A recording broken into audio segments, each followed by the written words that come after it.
Joining us now from Washington is Saeed Ibrahim, the editor of the Somaliland Chronicle. Good afternoon to you. Thank you for joining us. Yeah. So tell us, how significant would an Israeli military presence be for regional security, especially near the Red Sea in Yemen? It will be very, very significant. And so the couple of things are happening, right? Obviously, it was a stunning, turn of events when Israel, recognized, the Republic of Somaliland as, like, again, the first country. But at the same time, there's a sophisticated misinformation campaign that has been circulating all sorts of things. This includes, basically Somaliland is going to be a dumping ground for Palestinians, where, right? And again, in terms of whether, the Israeli government wants to establish a military base, I absolutely see nothing wrong with it.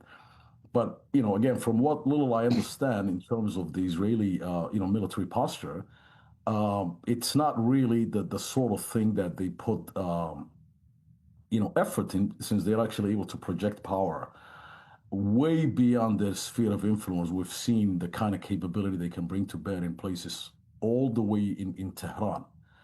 Now, obviously, the Houthis are right across from us in the Red Sea.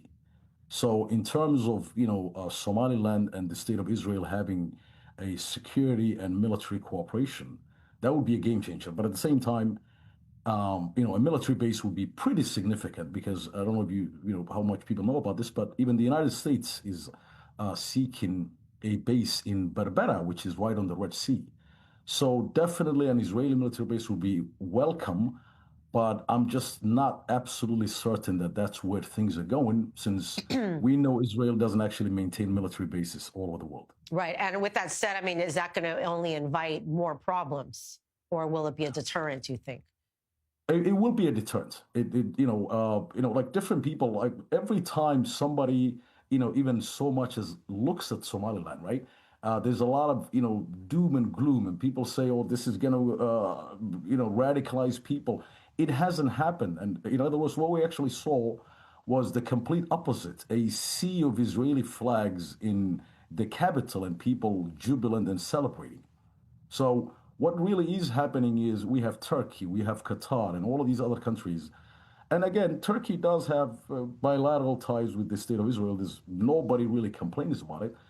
But at the same time, these are the kinds of actors that are trying to create some kind of a discord and maybe rile up the public in ways that, could be detrimental to this relationship. So we just have to be very careful about this. Again, I call it a sophisticated misinformation campaign. Yeah. And also, how else would some other neighboring countries, you think, including Somalia and Iran, react to potential cooperation in a base in Somaliland?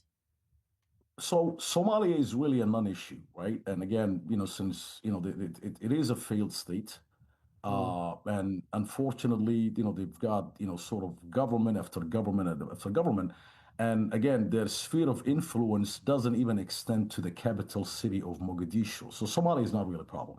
Somalia is merely a pawn for all of the regional players like Iran, Turkey, which actually maintains its only overseas military base, the biggest, in fact, in Mogadishu, right? Now, as far as the Iranians are concerned, I mean, Iranians and Houthis, we know there is a nexus there. But again, this would be a deterrent. And again, Somaliland could really benefit from sort of a massive upgrade by having a military and security cooperation with the state of Israel. All right. Thank you so much, Saeed Ibrahim, the editor of the Somaliland Chronicle.